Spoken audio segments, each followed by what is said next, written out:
Hello, James Waldridge from the Fleet Safety Academy here in York with another Fleet Risk Management Nugget for you. Now, I've spoken about the first 3 steps you need to take to build a successful vehicle collision prevention program. The 4th step is about implementation. It involves taking regular action to remind your colleagues that there are standards of driving performance that need to be met.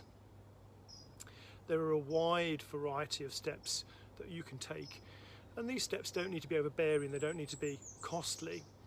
You could start with setting some targets for the actions that you want your managers to take. Measuring performance doesn't have to be limited to negative issues like measuring collisions.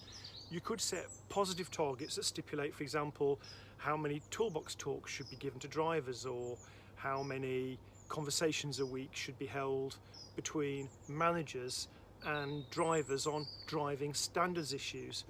There are plenty of opportunities to be proactive. Other steps that you could take include ensuring that risk assessments have been developed for driving activities and communicated to your employees. This could include an online driver profiling session.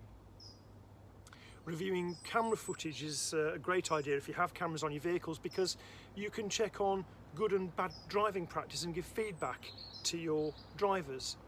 You could ask employees to carry out a highway code style eyesight check, and most importantly, there need to be consistent actions taken to acknowledge poor driving performance. These actions should introduce consequences that seek to improve the driving competence of the employee, and that way you'll reduce the potential for the employee to have another collision. So this stage of the collision prevention process really involves developing a range of actions that ensure that your drivers are competent to drive on your behalf.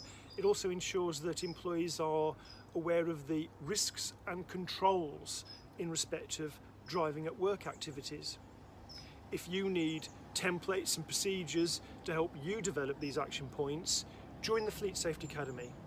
Find out more at fleetsafetyacademy.co.uk. Thank you.